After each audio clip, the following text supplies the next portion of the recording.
Coronavirus, la pandemia. ¿Cuáles son los síntomas? ¿Cómo se transmite? ¿Qué puedo hacer para protegerme y prevenir la propagación de la enfermedad? Nuevo padecimiento que ha encendido las alarmas de los sistemas de salud. Coronavirus, la pandemia. ¿Qué tal? ¿Cómo le va? Bienvenido a este programa especial Coronavirus, la pandemia. Le recordamos que esta es una producción de la Universidad de Guadalajara que se transmite a través de Canal 44, la señal de todos, y que llega a México y América Latina gracias a la señal de las televisoras públicas que se suman a este programa. Queremos invitarle también para que se ponga en contacto con nosotros a través de nuestras cuentas institucionales en Twitter y Facebook, @Canal 44 TV, y en WhatsApp en el 33 22 42 06 90. Antes de iniciar de lleno con el programa, hacemos nuestro enlace acostumbrado hasta Ginebra, Suiza, sede de la Organización Mundial de la Salud. Ahí se encuentra nuestro compañero Antonio Broto, corresponsal de la Agencia EFE, colaborador de este espacio, quien nos presenta el más reciente reporte. Antonio, te saludamos y te escuchamos. Hola, buenos días Belén y buenos días a todo el auditorio de Canal 44. El número de casos de COVID-19 confirmados por la Organización Mundial de la Salud ha superado hoy la barrera de los 2,5 millones, mientras que los fallecidos son 172.000.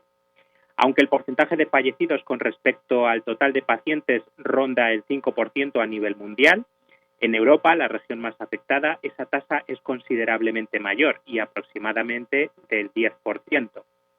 En la actualidad hay muchos países, especialmente en Europa Occidental, que preparan ya medidas para reducir los confinamientos masivos, dado que sus tasas de nuevos casos parecen ir a la baja, pero ante ello el director general de la OMS, Tedros Adhanom Ghebreyesus, pidió en su última rueda de prensa que siga la alerta, ya que, según advirtió, este virus estará con nosotros durante un largo tiempo.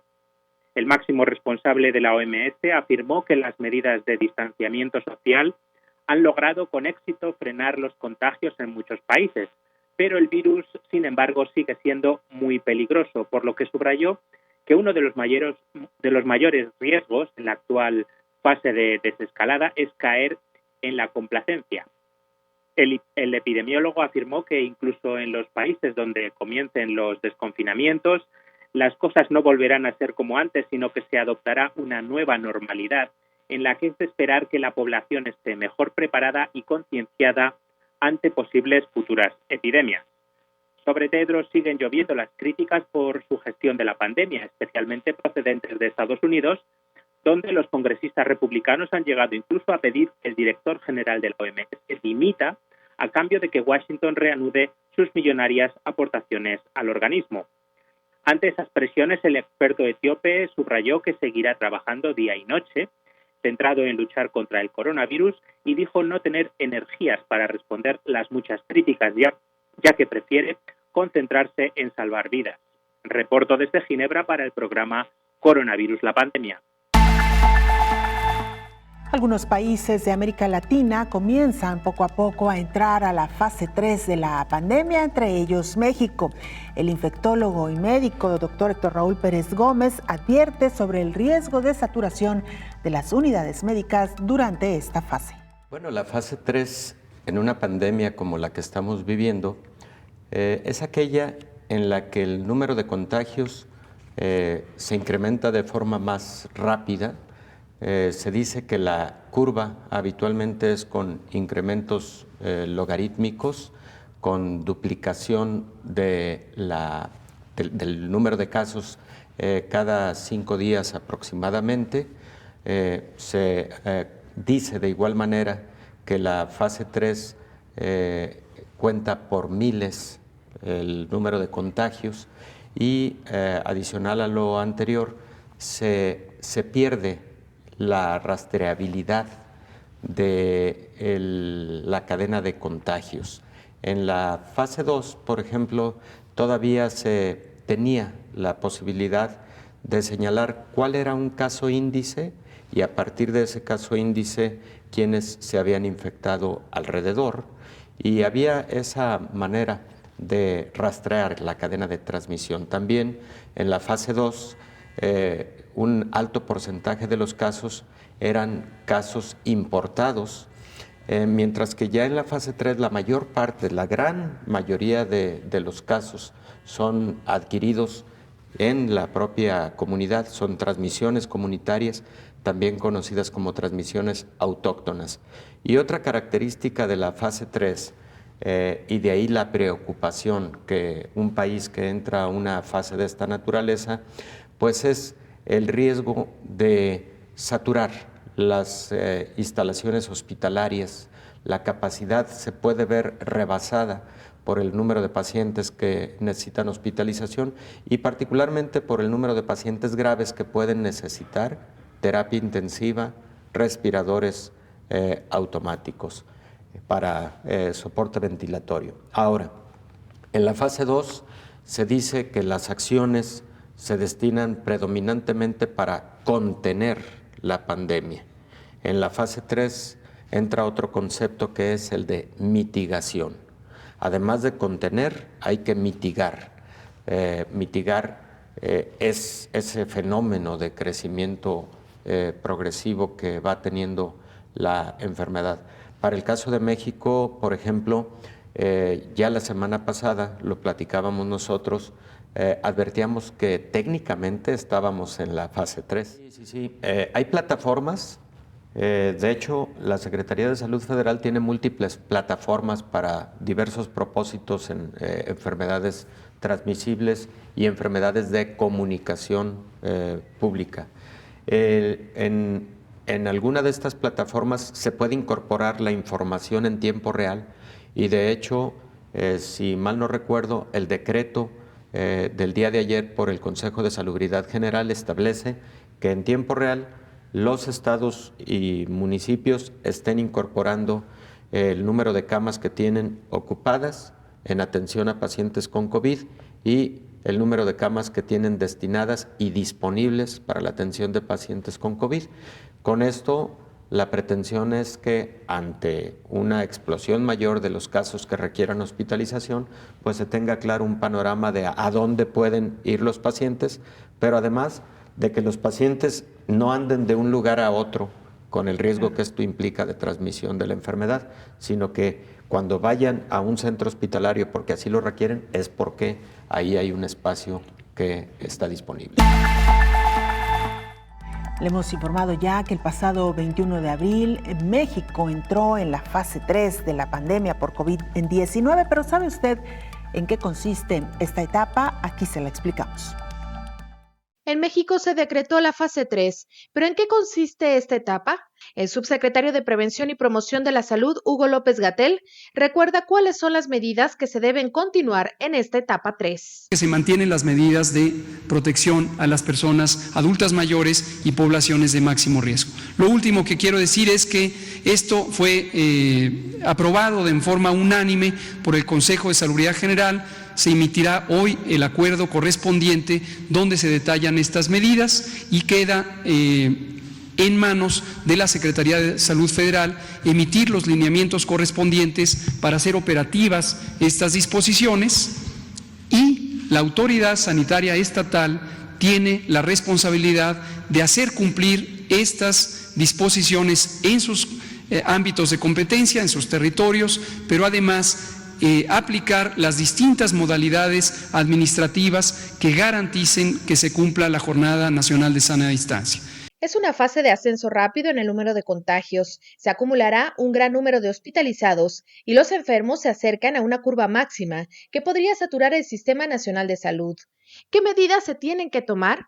Básicamente son las mismas de la fase 2, es decir, proteger y cuidar a las personas adultas mayores, embarazadas, enfermos crónicos y entre otros grupos de riesgo. Continuar la prohibición de eventos masivos, mantener paralizadas las actividades laborales no esenciales e intensificar las medidas básicas de prevención. En esta fase, el sistema de salud contempla, en caso de ser necesario, una reconversión hospitalaria, lo que ya ha venido sucediendo, además de que se contempla la instalación de hospitales de campaña, es decir, adoptar y colocar camas en espacios abiertos como estacionamientos o centros de convenciones, como se ha realizado en la capital del país.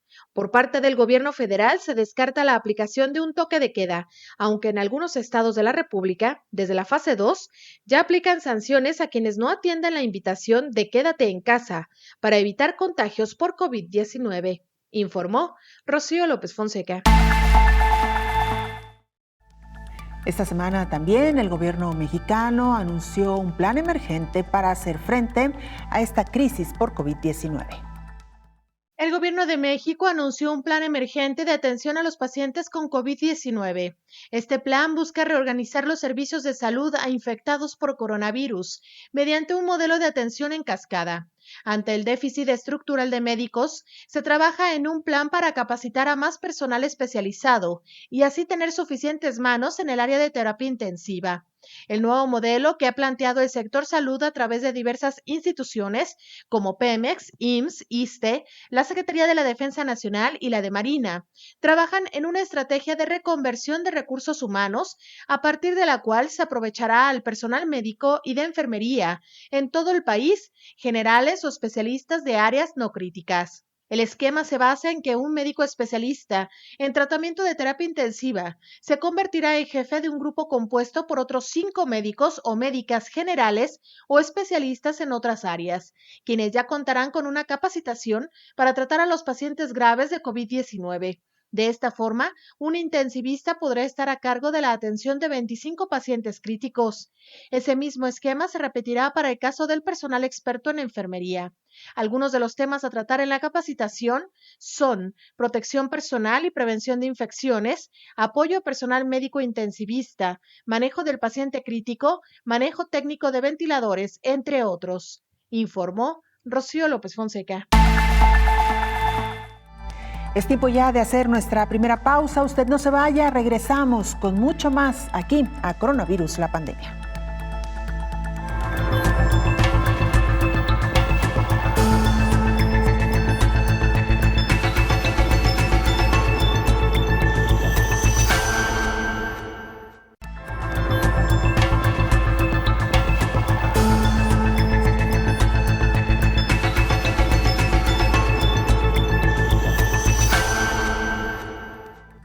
Los países han reaccionado de manera distinta ante la contención por COVID-19. Algunos de ellos incluso han impuesto toques de queda para obligar a sus ciudadanos a permanecer en aislamiento. Sin embargo, algunos otros han optado por las sanciones, las multas e incluso hasta horas en la cárcel.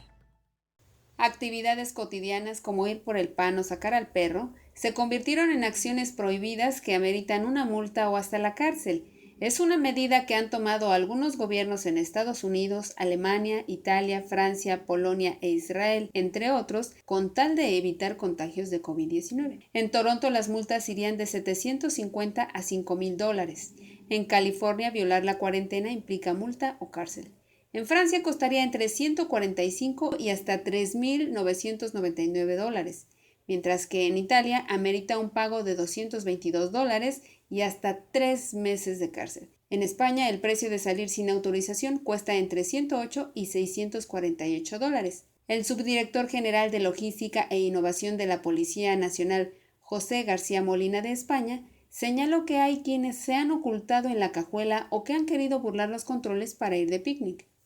En estos días hemos identificado a personas que se desplazaban varios kilómetros para comprar el pan, o que se dirigían a visitar a familiares inexistentes. Incluso se ha localizado a un hombre que, con la excusa de sacar a su perro, se dio un paseo de más de 45 minutos por las playas de Valencia hasta que fue detectado por nuestro helicóptero. Otros países también cerraron fronteras y algunos impusieron un toque de queda como medida más drástica para reforzar la cuarentena. Es el caso de Chile, Tailandia, Turquía, Ecuador, Jordania, Honduras, Panamá, Guatemala y Perú, informó Elizabeth Ortiz.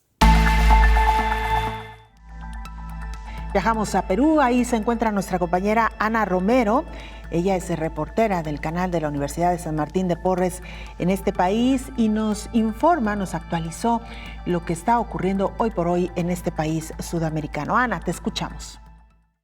Hola Belén, buenos días. Desde Perú un saludo para todo el público de Canal 44 de México.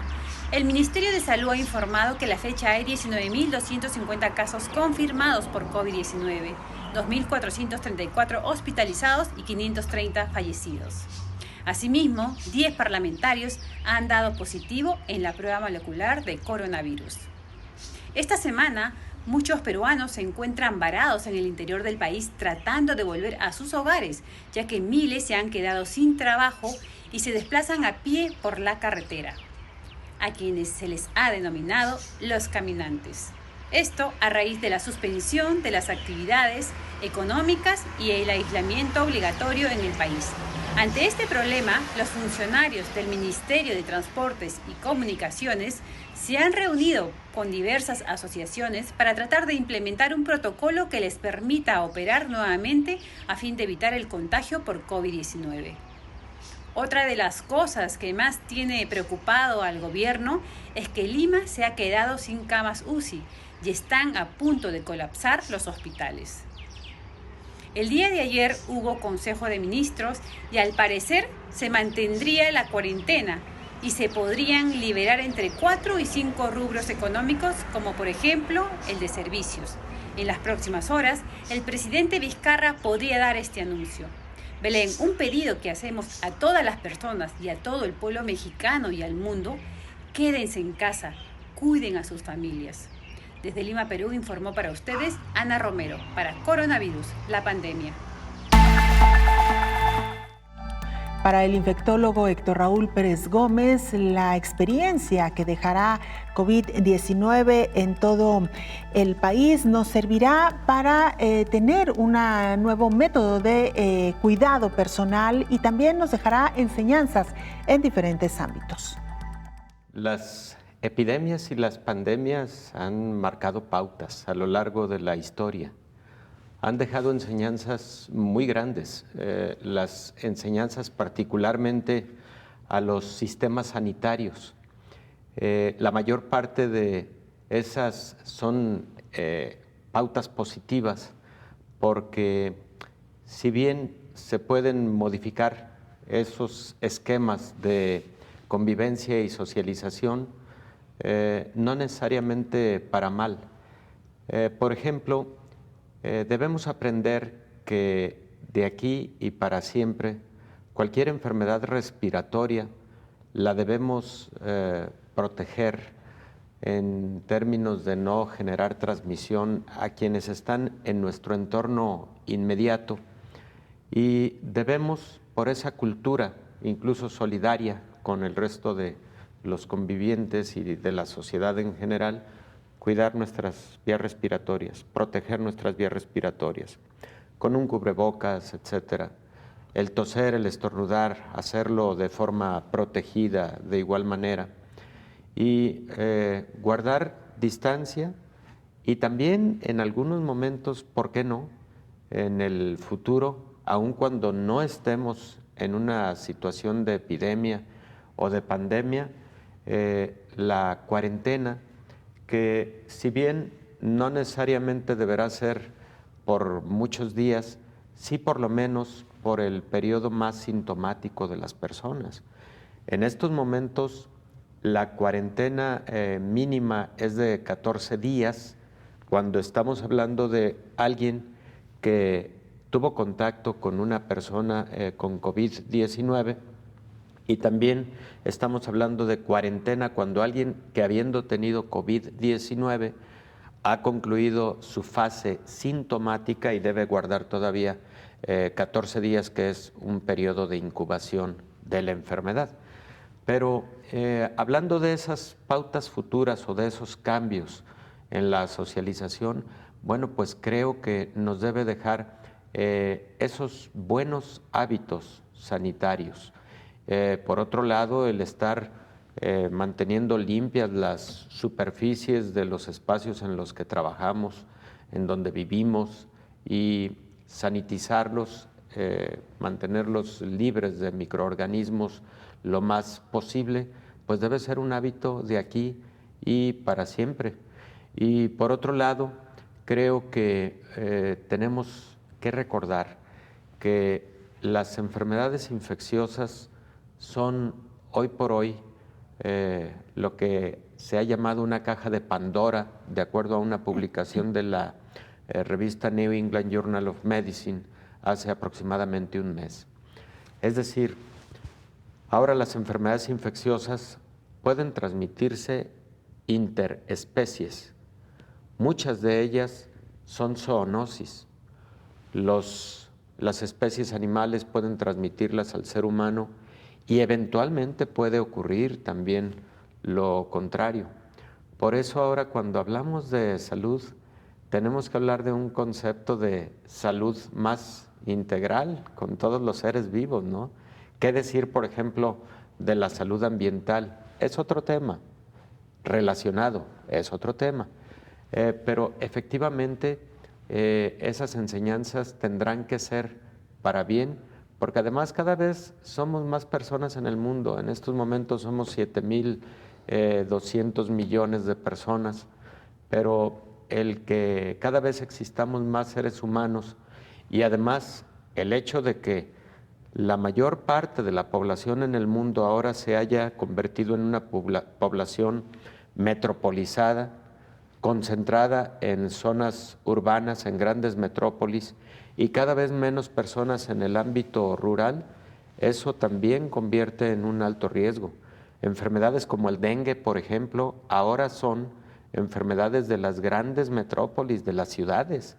Antes el dengue era una enfermedad, por ejemplo, de zonas selváticas, en donde había menos gente, sí, pero de alguna manera lo que pasó con la concentración urbana llevó de igual manera a los vectores a concentrarse en esos lugares por las pautas de comportamiento habituales que tenemos los seres humanos. Entonces, para empezar, este virus SARS-CoV-2 responsable del COVID-19, pues va a ser un virus que posiblemente se vuelva un virus estacional, puede ser, no podemos asegurarlo todavía, y esperemos que no, por cierto, porque si el virus del SARS o el virus del MERS se hubieran vuelto virus estacionales, estuviéramos sufriendo seriamente consecuencias mundiales ayer lo decíamos, por la virulencia de esos patógenos.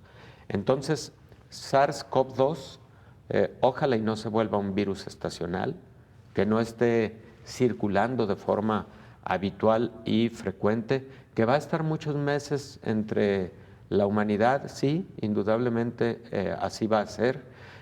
Ojalá y cada vez acortemos más el tiempo en el que el virus esté entre nosotros, pero también hay que recordar que muchos otros virus respiratorios pueden llegarse a convertir en pandemia, como fue el caso de influenza H1N1.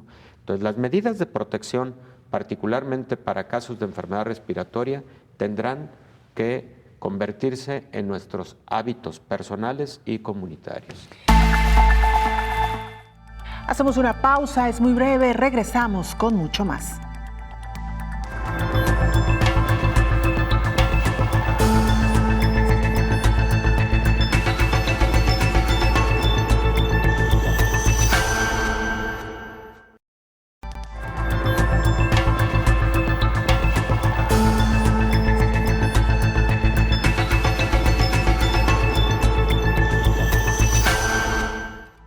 Esta semana viajamos hasta Canadá. Ahí nuestra compañera Silvia Méndez nos actualizó lo que está ocurriendo en este país norteamericano. Silvia, te saludamos y te escuchamos. Hola Belén, un saludo para ti y todos los amigos del Canal 44. Aquí una perspectiva acerca de lo que ocurre en Canadá. Con casi 40,000 casos confirmados y más de 1,800 muertes registradas por el organismo de salud Health Canada, el gobierno de Justin Trudeau no planea bajar la guardia y seguirá con su plan de aislamiento y distanciamiento social, así como con el cierre de su frontera con Estados Unidos. De hecho, Air Canada, que es la aerolínea más grande del país, suspenderá el servicio programado al sur de la frontera hasta el 21 de mayo. Comencemos entonces nuestro recorrido por lo que hace noticia en Quebec, en donde están registrados más de 20,000 casos y 1,041 muertes a la fecha. En Alberta, famosa por su abasto de carne al país y al mundo, 2 plantas empacadoras han padecido fuertes brotes de COVID-19. Ambas suman cerca de 500 casos. Estos brotes en plantas empacadoras también se han dado hacia el Pacífico. En Vancouver, las autoridades de salud han declarado un brote en una planta avícola. Mientras que en Ontario, como ha sucedido en otras partes del mundo, el reino animal está recuperando terreno. No es extraño ver más mapaches, zorros y venados en las calles y avenidas. Al parecer, será Prince Edward Island la primera provincia que podría aliviar algunas restricciones del COVID-19. La fecha programada es el 1 de mayo. Y en asuntos económicos, desde finales de marzo el gobierno de Canadá anuncia semanalmente diversos programas para paliar la crisis económica. A través del subsidio canadiense de emergencia, los trabajadores que se quedaron sin empleo reciben hasta $2,000 mensuales por un periodo máximo de 4 meses. Trudeau destinará además $9,000 millones a apoyar a los estudiantes que no pueden trabajar este verano. Y casi la mitad de los senadores del país piden ahora al gobierno que amplíe ese subsidio de emergencia para proporcionar un ingreso mínimo básico para todos. Un asunto muy importante para aquellas personas sin estatus migratorio en Canadá. Y en otro orden de noticias, en el peor tiroteo de la historia moderna canadiense, un hombre vestido de policía mató a 22 personas en Nueva Escocia, entre ellas a un oficial de la Policía Montada de Canadá. Así que en el marco del COVID-19, solo 5 personas por víctima podrán asistir a estos funerales. Y a manera de homenaje, las cataratas de Niágara se iluminarán de azul y blanco. Hasta aquí mi reporte. El infectólogo Héctor Raúl Pérez Gómez opina que antes de establecer medidas obligatorias ante un problema de salud, debe imperar la solidaridad para el cuidado integral de cada sociedad. Es lo que subraya nuestro invitado esta semana.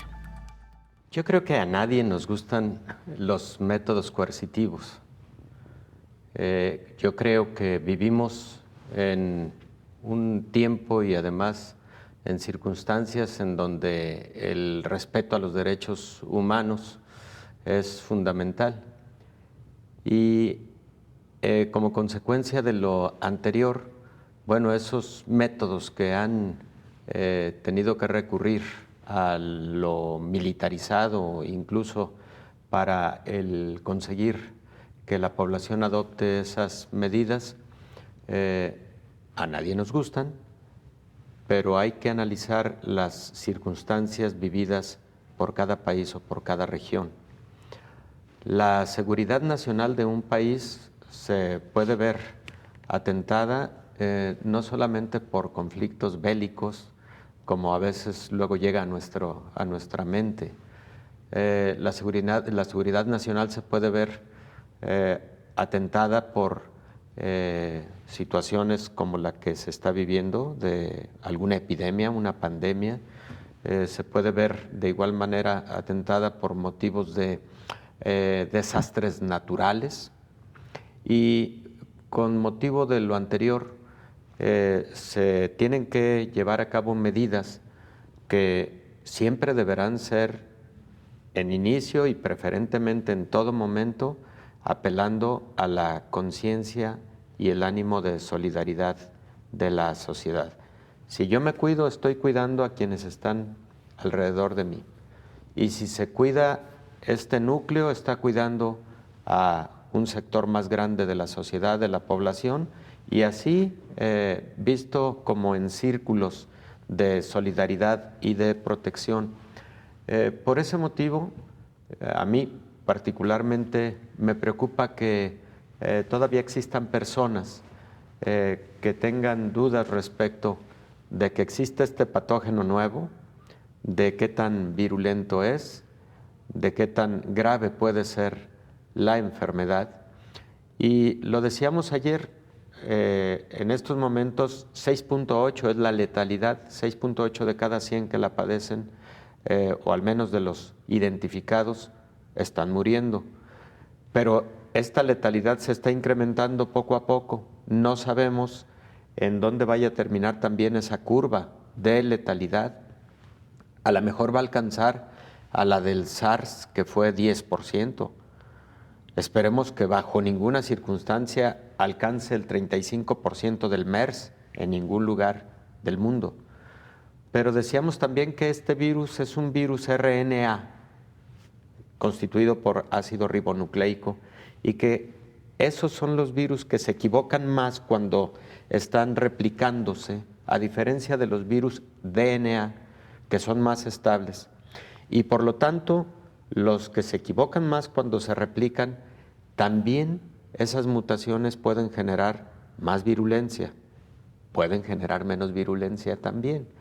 Pero al no saber qué es lo que puede pasar, se tienen que adoptar las medidas de contención y además luego las medidas de mitigación. Para el caso de la mayor parte de países que estamos en la fase 3 de la enfermedad, ya aplican las medidas de mitigación. Entonces, volviendo a la pregunta de origen, a nadie nos gustan los métodos coercitivos, represivos, para lograr que se cumpla un propósito, en este caso aislamiento social. Pero si llega a atentarse la seguridad nacional, esos métodos pueden ser requeridos, pero bajo ninguna circunstancia que sean violatorios a derechos humanos, bajo ninguna circunstancia. Deben, para empezar, no recurrir a asuntos de violencia y deben en todo momento resguardarse principios básicos y fundamentales como el acceso a la alimentación, a recibir servicios de salud de otra índole. Escuchábamos hace un momento, por ejemplo, lo que se hablaba de la salud mental en estas circunstancias de aislamiento social. Bueno, habrá personas que van a requerir asesoría, atención, acompañamiento y eventualmente atención más especializada por problemas de salud mental.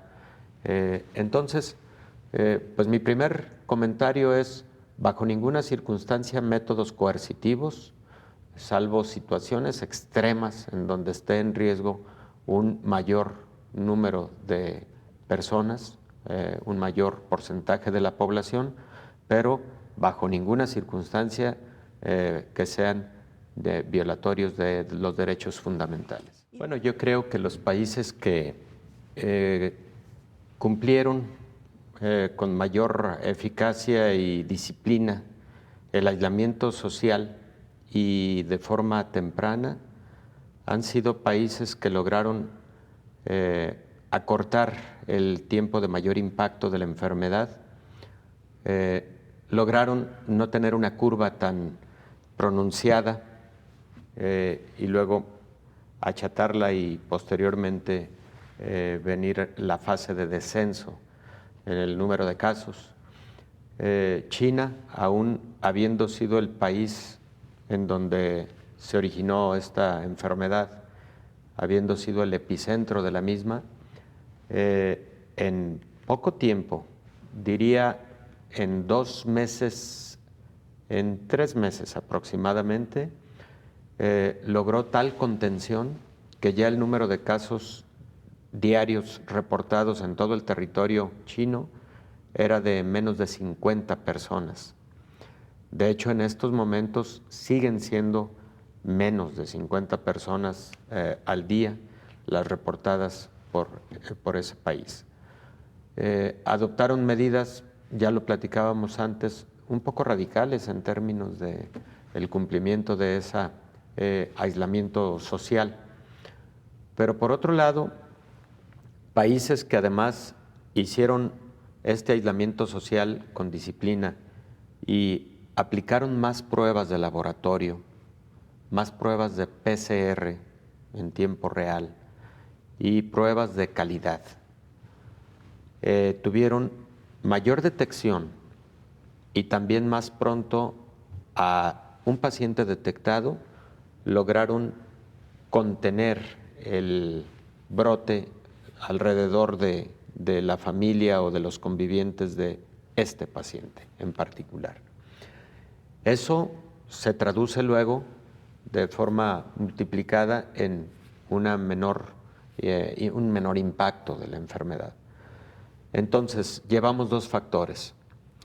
Los países que además cumplieron con las medidas personales de protección, junto a las otras dos medidas, o probablemente debía haber iniciado hablando primero de estas medidas personales de protección, como la distancia, lavado de manos frecuente, todo lo que hemos venido platicando ya con detalle.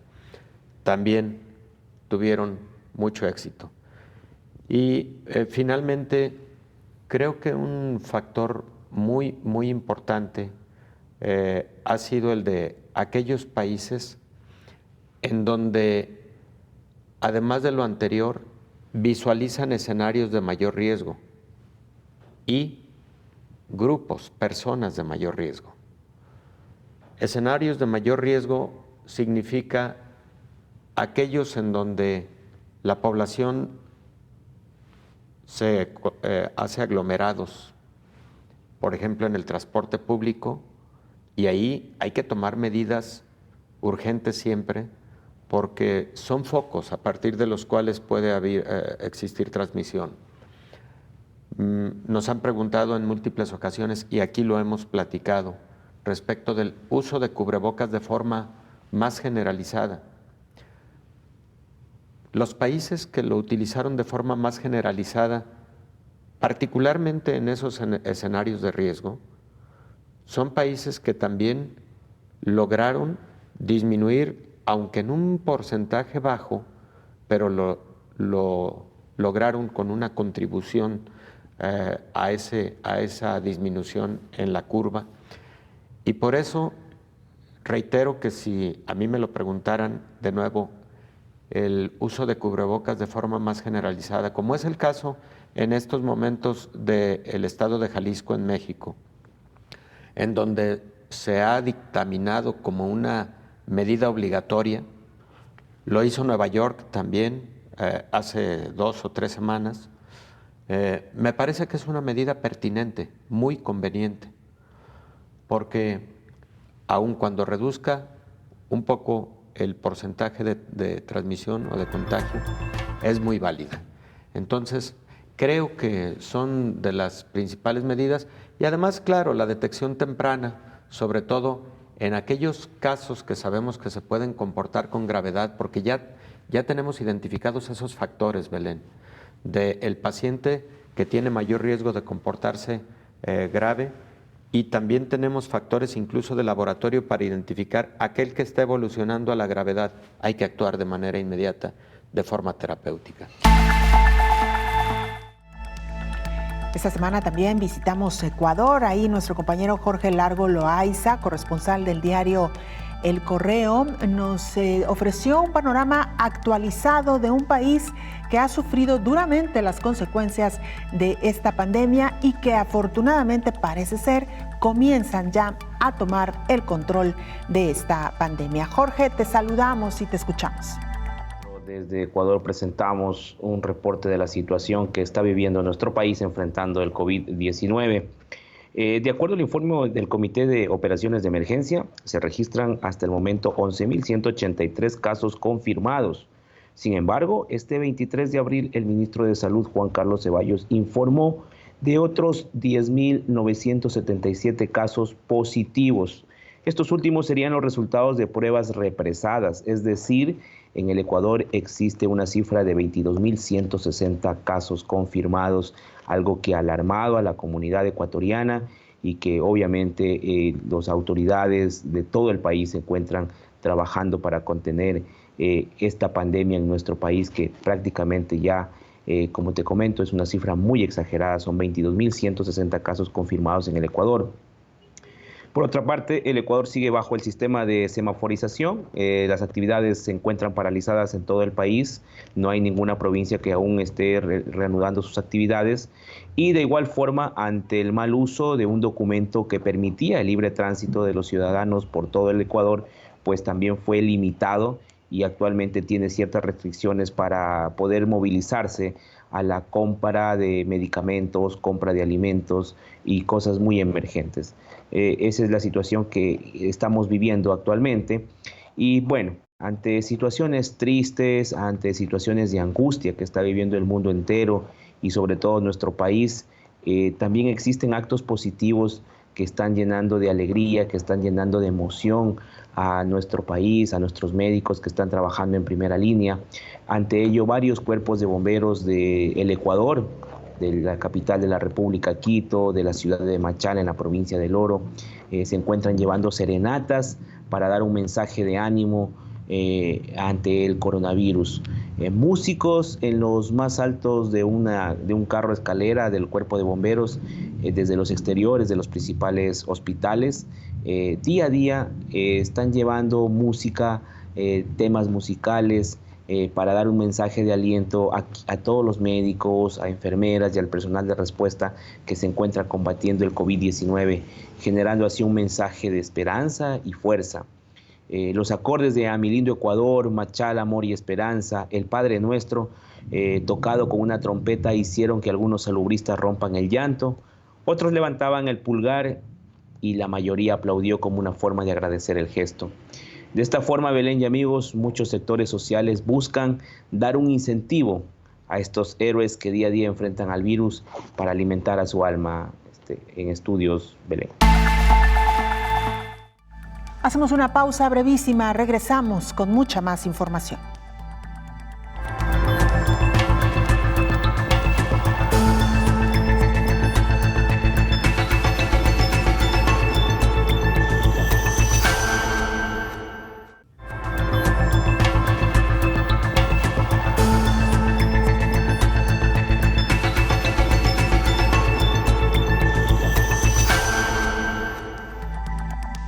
Esta semana nos enterábamos que Colombia planea reactivar algunos sectores de su economía, particularmente el manufacturero. Nuestra compañera Pilar Vázquez, periodista del noticiero Oriente Noticias de Bucaramanga, en Colombia, nos informa. En estos momentos sabemos que esta semana por parte del presidente Iván Duque se amplió el aislamiento obligatorio. Íbamos hasta el 27 de abril con este aislamiento en toda Colombia, pero ahora se amplía 15 días más, hasta el 11 de mayo. Pero esto con algunas excepciones, es decir, cosas, por ejemplo, como que podemos salir a hacer ejercicio al aire libre, pero con algunos protocolos de seguridad. Ojo, lo más importante, que dos sectores productivos, dos sectores económicos, a partir de este lunes, del lunes de la próxima semana, van a entrar a trabajar. El sector de la construcción y el sector de las manufacturas. Esto quiere decir que cerca de 4 millones de colombianos van a entrar a laborar, incluso, por supuesto, con la ampliación de este aislamiento obligatorio. ¿Qué quiere decir? Pues que incluso van a hacer, por supuesto, uso del transporte público masivo. Esta es una de las preocupaciones, o era alguna tal vez de las preocupaciones, y ante eso también se establecieron algunos protocolos. El transporte solamente puede usarse con el 35% de su capacidad total. Y por supuesto algunos protocolos de seguridad como 1 metro de distanciamiento entre pasajero y pasajero, el uso de tapabocas, el uso de geles antibacteriales y de alcoholes. Reiteramos también las medidas según el decreto presidencial, no vuelos nacionales ni tampoco vuelos internacionales hasta el 30 de mayo. Esto quiere decir que tampoco hay transporte entre las regiones, entre los departamentos de Colombia, a excepciones de vuelos humanitarios o transporte humanitario, el tema de funcionarios del Estado, hasta ahí. Pero otro de los temas de Belén y televidentes que es preocupante y que incluso ha sido un llamado por parte de los defensores de derechos humanos era las cárceles del país. Todas las cárceles de Colombia tienen un hacinamiento que supera el 52%. Y el temor era precisamente que llegara el COVID-19 a las cárceles. Y lamentablemente les tengo que reportar que ya son 116 casos en 4 cárceles de Colombia. Ante esto, pues incluso se han tomado algunas medidas, el tema del decreto de excarcelación que emitió, por supuesto, Presidencia de la República para tratar de sacar a algunos privados de la libertad, por supuesto, a prisión domiciliaria. Se espera que 1.000 de ellos salgan en el transcurso de esta semana o que el INPEC presente este listado de personas que puedan salir de las cárceles del país, pero aún así esto no va a alivianar y sabemos, por supuesto, que las cárceles serán un contagio muy grande en toda Colombia. Esto quiere decir que hay que buscar medidas y protocolos de bioseguridad que sean realmente efectivos. ¿Y qué va a pasar no solo con los internos, por supuesto, de las cárceles, sino también con el tema de los guardianes del IMPEC, que son los encargados de velar por la seguridad de cada una de las cárceles del país? Mientras en países han reconocido y aplaudido la labor del personal médico, en algunos países como México han sufrido agresiones. Esta semana, la especialista en anatomía clínica y patología clínica Beatriz Tinoco Torres nos explicó por qué ocurren estas agresiones y cómo es que el personal médico se prepara de manera profesional y seria para evitar ser un foco de infección. Los profesionales de la salud deben de recibir en todas las instituciones donde trabajan, de acuerdo al nivel del riesgo en el que se encuentran, el equipo de protección personal adecuado. Este equipo tiene la característica de proteger al personal médico, al personal de salud que atiende a estos pacientes para evitar un contagio hacia ellos mismos y obviamente también para que puedan, después de enfermar, contagiar a otros. Entonces, el equipo de protección personal es la base para el trabajo dentro de las instituciones hospitalarias y es el que protege a este personal de salud. Además, existe todo un protocolo, dependiendo del nivel del riesgo, el protocolo para lograr vestirse e incluso para quitarse este equipo de protección personal es todo un protocolo bien estandarizado por la Organización Mundial de la Salud, que se realiza incluso enfrente de un observador para evitar cualquier riesgo para el médico, para la enfermera, para cualquier persona que va a estar en contacto con los enfermos, particularmente los enfermos críticos por COVID. Entonces, no son personas, al quitar este equipo, para que más o menos darles una idea, se realizan 9 lavados de manos intercalados y hay un protocolo específico. Esto para evitar que el médico, la enfermera, el personal de salud se contagien y puedan contagiar a otros. Es una cuestión de ignorancia y de miedo. Las dos cosas juntas pueden generar esas reacciones que son inexplicables y que son obviamente inadecuadas. En el caso de un médico, una enfermera, un personal de salud que ya se retiró todo el equipo, pasó por todo este proceso que le llevó mucho tiempo, tiene el mismo riesgo de contagio que cualquier otra persona con la que nos podemos encontrar, incluso menos, porque son profesionales y saben cómo cuidarse y cuidar a los que les rodean. Entonces, ellos al salir tienen las mismas medidas que nosotros, utilizar un cubrebocas, estar manteniendo una sana distancia, no acercarse a las personas, el saber cómo toser o estornudar. Yo pienso que este personal de salud todavía está mucho menos riesgo tiene de contagiarnos que pues nosotros o las personas que no están capacitadas para ello. Lo primero es estar informados pero de fuentes reales, de fuentes oficiales, porque también se ha llevado a la práctica pues muchas noticias negativas o falsas a través de las redes y esto genera este tipo de miedo, de medidas exageradas para el evitar contagios. Entonces, lo primero es buscar información y por parte del gobierno, de las instituciones de salud, de las instituciones educativas también, es llegar a toda esta población para enseñarles exactamente cuál es el riesgo y sobre todo motivarlos a la población en general a respetar a todo el personal de salud, porque deben de saber que en algún momento, si alguien de su familia o ellos mismos lo requieren, tendrán que ser atendidos por este mismo personal que agredieron. Y este mismo personal lo hará con toda la vocación y con toda la ética y el servicio al que está acostumbrado. Que desde el comienzo de nuestra educación como médicos, como enfermeras, como personal de salud, se nos infunde en todas estas escuelas y por lo tanto este personal va a responder siempre de manera ética y apegada a su juramento. En los hospitales, en las instituciones de salud existe siempre un riesgo, no solamente a través del COVID o de cualquier otro virus. Como personal de salud estamos siempre expuestos a enfermedades infectocontagiosas de cualquier tipo. En este caso, ciertamente la pandemia nos cambió la vida a todos y tiene que cambiar a protocolos mucho más estrictos como sociedad y dentro de las instituciones de salud, a vigilar mayormente todas las actividades, el contacto interpersonal, el lavado de manos y sobre todo el uso de los equipos personales de protección, ya como una medida general globalizada, no solamente ante la sospecha de un paciente infectocontagioso. Sí, hay algunas mediciones que se han realizado ya en los países que han tenido alto índice de contagios. Sin embargo, cada país es diferente, particularmente por el nivel de acceso a los equipos personales de protección. Sin embargo, toda persona que está en contacto con otros, cualquiera que sea su oficio, pues tiene un riesgo de padecer esta enfermedad.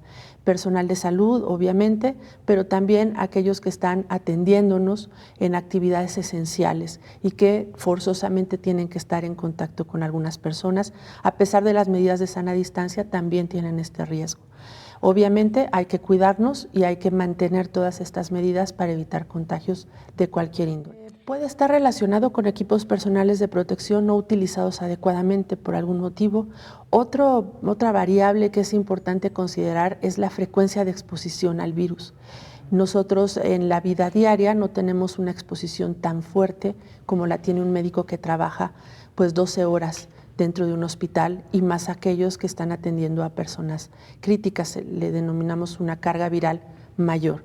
Y también hay distintas susceptibilidades que se están estudiando apenas, el virus es nuevo, se está identificando por qué afecta más a hombres que a mujeres, por qué más ancianos, cuáles son las vías de acceso, hacia dónde está el daño relacionado principalmente.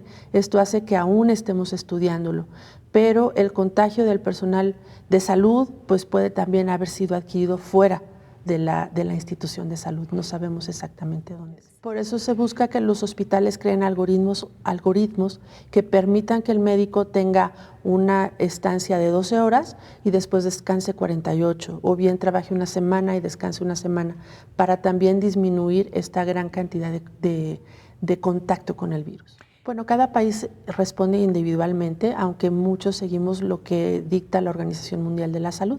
En el caso de España o Italia, incluso se incorporaron médicos que estaban a punto de graduarse, se adelantó su graduación para que pudieran incorporarse ya como médicos, como trabajadores de la salud. También personal en formación, particularmente los residentes de varias especialidades, están dentro de este personal que está atendiendo a los enfermos con coronavirus. Antes de despedirnos, le informamos que en España se están utilizando robots para realizar pruebas para detectar coronavirus en personas.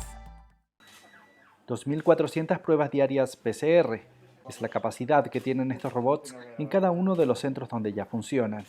Los hospitales Vall d'Hebron y Clínic de Barcelona, La Paz y el Instituto Carlos III de Madrid. Se trata de 8 módulos instalados en un espacio de 22 metros cuadrados que agilizan el proceso preparatorio de la prueba, facilitando así la realización de test masivos de coronavirus. La PCR, en inglés reacción en cadena a la polimerasa, permite detectar un fragmento del material genético de un patógeno y se usa para determinar si una persona está infectada o no con coronavirus.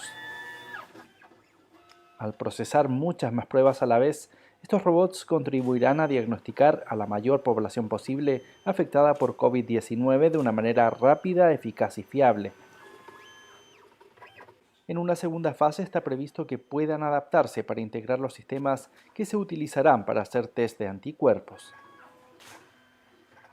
La iniciativa es uno de los proyectos que impulsa el grupo de profesionales COVID Chain Robots.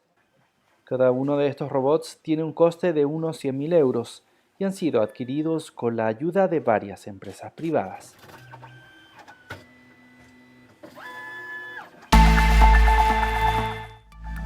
Hasta aquí llegamos con este programa especial. Gracias por habernos acompañado. Le invitamos para que nos sintonice en la próxima emisión. Hasta entonces. Coronavirus, la pandemia.